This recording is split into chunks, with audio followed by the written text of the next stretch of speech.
마태복음 22장 20절에서 21절 제가 봉독해 드리도록 하겠습니다. 22장 20절입니다. 예수께서 말씀하시되 이 형상과 이 글이 누구의 것이냐 이르되 가이사의 것이니이다. 이에 이르시되 그런즉 가이사의 것은 가이사에게 하나님의 것은 하나님께 바치라 하시니. 아멘. 오늘 말씀 여러분 잘 아시는 말씀입니다. 예수님께 바리새인들이 찾아옵니다. 이유는 무엇이죠? 네, 그거죠. 예수님을 올무에 엮으려고 예수님을 찾아왔습니다. 그래서 이 질문을 던지는 거죠. 예수님이 마음에 들지 않았습니다. 예수님이 하시는 가르침, 예수님이 하는 행동들 다 마음에 들지 않는 것이죠. 시간이 지나면 지날수록 저분은 우리가 생각하는 메시아가 아니다라고 그렇게 결론을 내렸습니다. 그리고 이제 예수님과 논쟁하는 것을 넘어서서 이제 예수님을 잡고 무너뜨리려고 노력하고 있습니다. 고민이 있었죠. 예수님이 그렇게 나쁜 모습을 보이지 않았기 때문입니다. 어떻게 이분을 넘어뜨릴 수 있을 것인가? 다니엘을 넘어뜨릴 때도 마찬가지죠. 신앙으로는 어떻게 할 수 없는 것이죠. 뭘 얘기해도 예수님은 말씀 그 자체이시기 때문에 이겨낼 수가 없는 것입니다. 그래서 조금은 다른 방식을 사용합니다. 열심히 회의를 했고요. 그래서 그 결과 세금의 문제를 건드리기로 했습니다. 예수님께 나가서 이렇게 묻죠. 가이사에게 세금을 바치는 것이, 로마에 세금을 바치는 것이 옳습니까? 물어봅니다.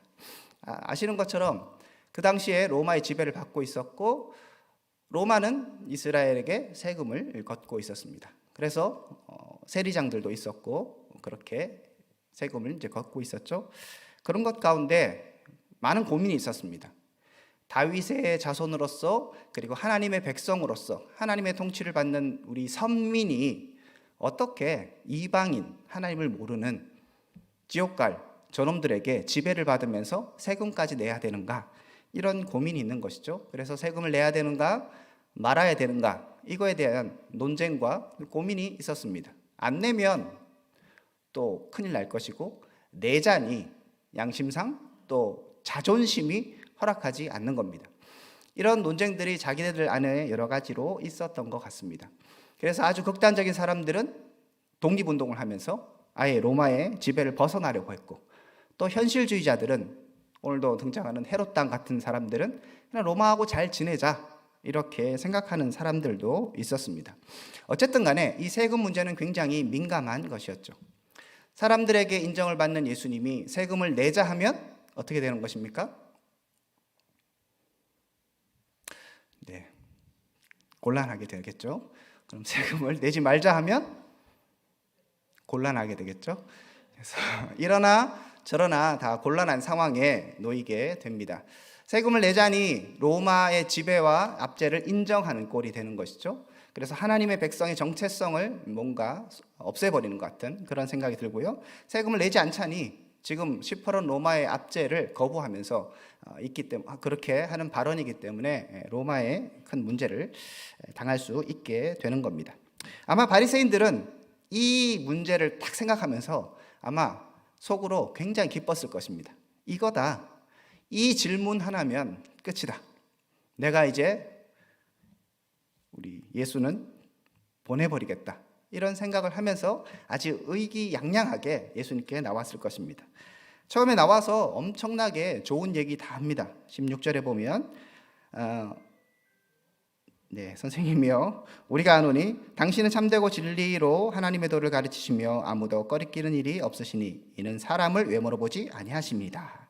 좋은 얘기 다 하죠. 당신 진리로 하나님의 도를 가르칩니다.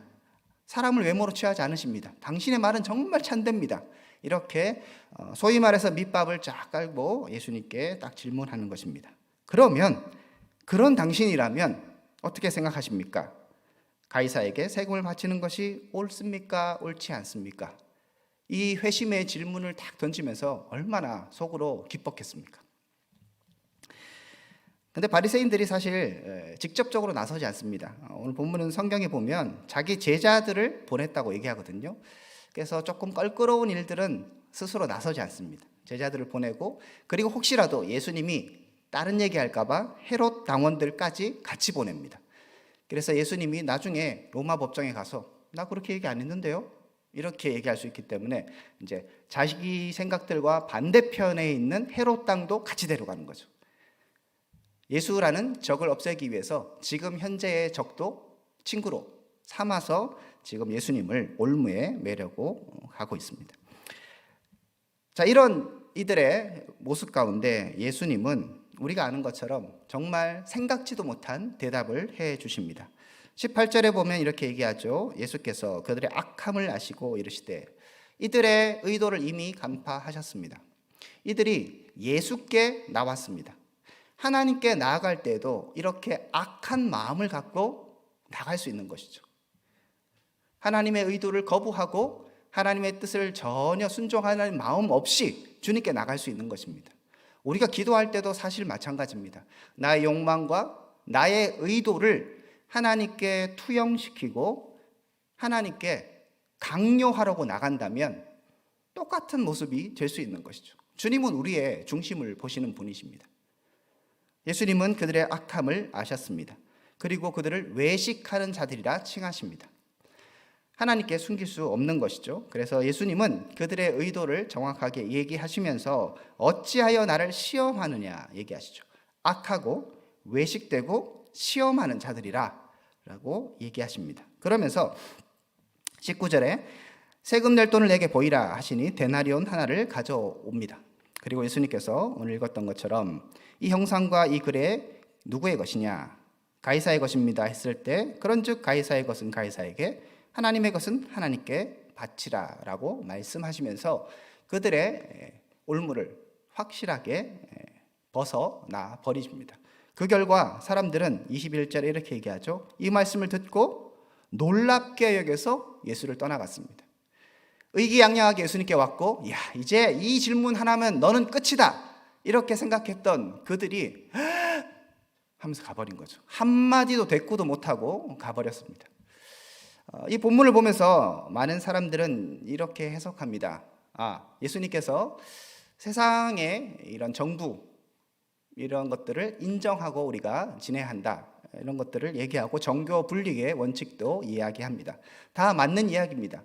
그런데 한번 곰곰이 생각해 보면 예수님께서 굳이 정교 분리의 원칙을 이야기하기 위해서 이런 대답을 하셨을까도 우리는 한번 좀 생각해 봐야 합니다. 정교 분리의 원칙 이런 것들은 좋은 교훈인데 그것에 앞서서 전체적인 문맥을 보고 예수님의 의도를 좀 더 생각한다면 예수님께서 우리에게 진짜, 그리고 그 바리새인들을 향해서 이 악한 자들아, 나를 시험하는 자들아, 이 외식하는 자들아 말씀하시면서 정교 분리가 중요한 거야, 이 얘기보다는 더 중요한 얘기를 하지 않으셨을까라는 한번 합리적 의심을 하면서 본문을 자세히 볼 필요가 있는 것입니다. 만약에 예수님께서 그들의 악한 의도를 아셨고, 그리고 그 의도가 악하기 때문에 굳이 대답할 필요가 없으시다면 이 나쁜 놈들, 내가 다 너희들의 의도를 알고 있다고 그냥 책망하시고 답하지 않으시고 떠나셔도 됐습니다. 그것도 하나의 방법은 될 수 있는 거죠.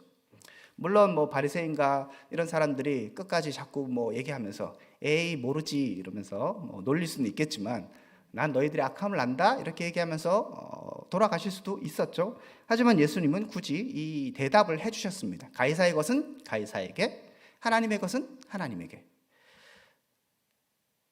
문맥을 보면요, 이 얘기가 왜 나왔는가를 우리가 충분히 유추할 수 있습니다. 이전에 예수님께서 성전 청결 작업을 진행하십니다. 성전을 막 청결하시니 종교 지도자들이 굉장히 불편했습니다. 그래서 예수님께 나와서 무슨 질문을 하는가 하면, 네가 무슨 권위로 이런 일을 하느냐, 권위의 문제를 딱 들고 나옵니다. 그때 예수님께서 세례 요한의 권위를 너희들이 어떻게 생각하느냐, 세례 요한의 세례가 하늘로부터 온 것이냐, 이걸 먼저 물어보시고 그거 대답하면 나도 대답해 줄게 이렇게 하거든요. 종교 지도자들이 어떻게 대답합니까? 모릅니다. 그럼 나도 얘기 안 해준다. 이렇게 하고 끝났죠. 자, 그렇게 하고 나서 그런데 예수님께서 그렇게 끝내면 되는데 세 가지 비유를 말씀하십니다. 첫 번째 비유가 두 아들의 비유입니다. 그래서 아버지의 말씀에 처음에는 큰아들이 순종한다고 했다가 안 하고, 둘째 아들은 싫어요 했다가 가게 되죠. 순종의 문제. 그런데 이 순종의 문제는 처음에 등장했던 당신은 무슨 권위로, 네가 무슨 권위로 이런 일을 행합니까에 대한 답인 것이죠. 예수님께서 답으로서 세 가지 비유를 하시는 거거든요. 그러니까 권위의 문제입니다. 예수님께서 어떤 권위로 이런 일을 행하고 계시고 그 권위를 인정하지 않을 때 어떤 결과가 발생하는가를 예수님께서 말씀하고 설명하시는 것이죠. 그래서 첫 번째 비유에서 두 아들의 비유를 통해서 아들들이 제대로 하나님의 권위를, 아버지의 권위를 인정한다면 처음에는 노라고 얘기했을지라도 생각해 보니까 야, 이거 아버지의 말씀인데 들어야지 이렇게 생각한 두 번째 아들이 진정한 권위를 인정하고 순종한 아들이 되는 것이죠. 그것들을 말씀하시면서 이 종교 지도자들을 비판하고 계시는 겁니다. 두 번째 비유가 포도원 농부의 비유입니다. 포도원 농부들이 이 포도원을 경작할 수 있는 권리를 이양받았는데 주인의 권위를 인정하지 않죠. 소출을 내라고 하니까 이제 세를 받으려고 하니까 안 줍니다. 그리고 그 종들을 때리고 죽이기까지 하죠. 심지어 아들을 보냈는데도 그 아들을 죽입니다. 그때 어떻게 합니까? 주인이 화가 나서 이들을 진멸하고 그 포도원은 다른 사람에게 맡기겠다고 얘기하는 것이죠.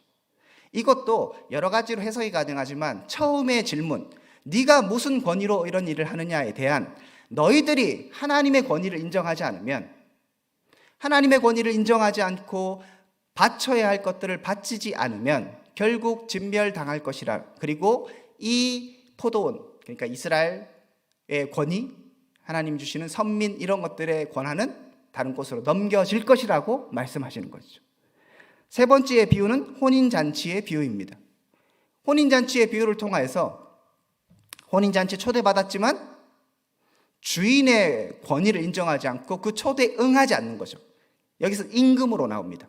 그러니까 임금으로 존중하지 않고 내가 바빠서 나는 가기 싫어요 하면서 거부하고 종들을 죽이고 이렇게 했던 이들을 임금이 어떻게 한다고 얘기합니까? 진멸한다고 얘기하죠. 그리고 나서 오늘 본문이 나온 겁니다. 15절에 이에 예수님께서 세 가지 비유를 하시고 나서 이에 바리새인들이 회의를 하는 거예요. 화가 막 나는 거죠. 그들이 알았거든요. 자기네들을 가르쳐 얘기하신 것을 다 알았거든요. 그래서 지금 이 질문을 하고 있는 겁니다. 자, 그렇게 본다면 지금 예수님이 가이사의 것은 가이사에게, 하나님의 것은 하나님에게 이 얘기하는 것은 계속적으로 이어지는 스토리라는 것을 우리는 정확하게 알 수 있죠. 어떤 주제에 지금 연결되어 있는 것입니까? 권위에 대한 문제입니다. 그러면 예수님께서 가이사의 권위, 가이사의 통치를 인정하라라고 얘기하는 것, 가이사의 것은 가이사에게 바쳐라, 세금을 바쳐라고 얘기하는 것은 단순한 가이사의 권위를 인정하라는 것이 아니라 그 뒤에 나오는 가이사의 것은 가이사에게, 그러면 그 원리대로 따른다면 너희들이 지금 로마가 두려워서라도 세금을 바치고 있다면, 그렇다면 하나님의 것은 하나님께 바쳐라. 이것을 예수님께서 말씀하고 계시는 겁니다. 그러니까 저는 포인트가 가이사의 것은 가이사에게 바쳐라의 포인트가 아니라 그런 원리로 생각을 한번 너희들이 해봐라. 그렇다면 마땅히 하나님께 바쳐야 할 것을 왜 바치지 않느냐? 왜 하나님의 권위를 인정하지 않느냐의 문제를 다시 지적하는 것이죠. 여러분들은 세금 잘 내고 계십니까? 세금 별로 이제 학생들이고 하시면 세금 낼 일이 잘 없는 것 같습니다. 저도 이제 목사만 할 때는 세금을 낼 일이 거의 없었죠. 요즘에 이제 목사들도 세금을 내지만, 그런데 이제 학교에 들어오니까 따박따박 떼가더라고요. 그래서 얼마나 아까운지 모릅니다. 하지만 내가 이 땅에 살아가려면 나름대로 절세도 하고 여러 가지 하더라도 법적인 테두리 내에서 할 수 있는 것이죠. 내가 이 땅을 살아가려면 어쨌든 간에 이 땅의 통치와 제도를 인정하며 살아가야 합니다. 만약 그것을 인정하지 않으면 어떻게 합니까? 문제가 발생하는 것이죠. 여러분, 카드 비 하루만 늦어져도 띵동 날라옵니다. 그죠? 돈 내라고. 시스템이 그렇게 잘 갖춰져 있습니다. 네가 낼 거를 내라라고 얘기하는 것이죠. 이따가 우리 점심 먹을 건데 점심을 먹을 때 어떻게 먹어야 합니까? 돈 내고 먹어야 합니다. 그죠? 그것을 하지 않으면 나쁜 놈이고 도둑질을 하는 것으로 되는 거죠. 문제가 발생합니다. 여러분, 차를 타고 가다가도 항상 여러분들은 시야를 넓게 하여서 무엇을 봅니까?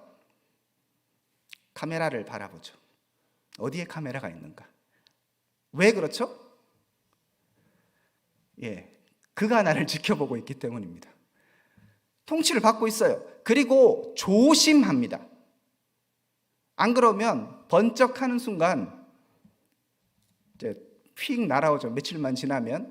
그리고 이거 걸렸나 안 걸렸나 막 이렇게 고민할 때 그 며칠간 이거 날아올 것인가 안 날아올 것인가 그런 고민을 하면서 우린 살아가죠. 왜 그렇게 숨죽이고 왜 그렇게 신경 쓰며 살아갑니까? 이 땅을 살아가는 백성이기 때문입니다. 이 땅의 국민이기 때문에 당연히 해야 할 것들을 하는 것이고요. 하지 않으면 불편하다는 것을 알게 됩니다. 그런 봉과 부금을 안 내고 이런 것들은 작은 불편함이 주어질 수 있지만 아예 법을 어기고 문제를 일으키면 감옥에 갇히기도 합니다. 심지어 실제로 사형은 안 받을지 모르겠지만 사형이 구형되기도 하는 것이죠. 이 땅을 살아가는 사람들도 그 통치를 받으며 그 통치를 생각하며 살아갑니다. 예수님은 그렇게 살아가는 이스라엘 백성들 가운데 말씀하고 계시는 거죠. 너희들이 지금 로마에 세금을 안 바치면 로마가 쳐들어오거나 문제가 발생하는 걸 알기 때문에 지금 이것 가지고 고민하지 않느냐. 그런데 왜 하나님의 백성으로서 하나님을 경외하는 일에 대해서는 신경을 쓰지 않느냐고 물어보시는 거죠. 가이사의 것을 가이사에게 마땅히 줘야 한다면 하나님께 드려야 할 마땅한 영광과 존귀와 찬송은 마땅히 올려드려야 하는 것입니다.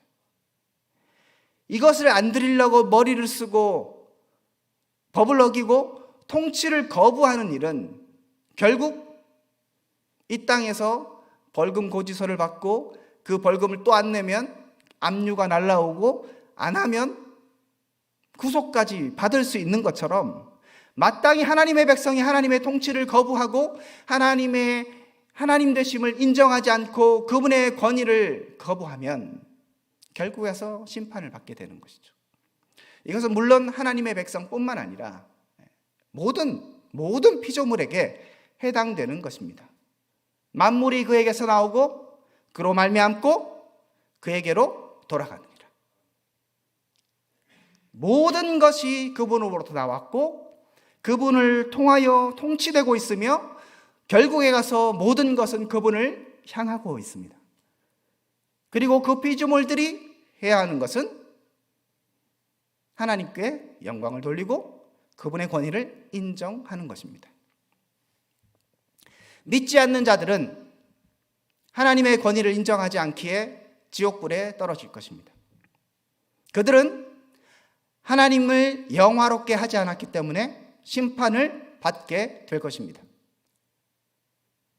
우리도 그들과 마찬가지로 죄인이지만 왠지 모르는 하나님의 은혜로 말미암아 하나님의 권위를 알게 되었고 하나님이 어떤 분인가를 깨닫게 된 은혜를 누리고 있습니다. 그렇다면 무엇을 해야 하겠습니까? 이제 하나님의 권위와 하나님의 하나님 되심을 인정하며 살아가야 합니다. 여러분의 삶의 모든 순간에 하나님의 하나님 되심을 인정하기를 축복합니다. 그리고 그 권위를 인정하며 하나님의 백성으로서의 삶을 살아가시기를 축복합니다.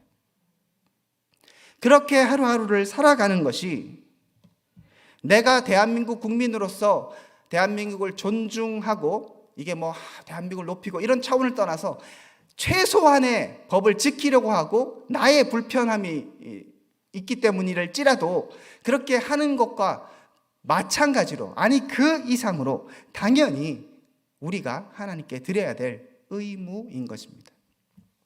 예수님은 그 악한 바리새인들에게 말씀하시죠. 가이사의 것은 가이사에게, 하나님의 것은 하나님께 바치라. 이제 여러분에게도 이 말씀이 주어졌습니다. 가이사의 것은 가이사에게 바치십시오. 세상에서 살아갈 때 마땅히 그 사람의 것이라면 그 사람에게 돌려주십시오. 그리고 그렇게 살아가는 나의 삶을 통하여서 잊지 마시기를 바랍니다. 하나님의 것은 지금 내가 하고 있는 이 사회생활과 마찬가지로, 아니 더 중요하게 생각하며 하나님께 올려드려야 하는 것입니다. 그분은 세상에는 뭐 이상한 정부도 있고 말도 안 되는 그런 나라가 있을 수 있습니다. 하지만 하나님은 그런 분이 아니시죠. 완전하시고 선하시고 거룩하시고 찬양받기에 합당하신 분이십니다. 그러므로 하나님께 올려드릴 영광과 존귀와 찬송을 날마다 하나님께 올려드리는 저와 여러분 될 수 있기를 주님의 이름으로 축복드립니다.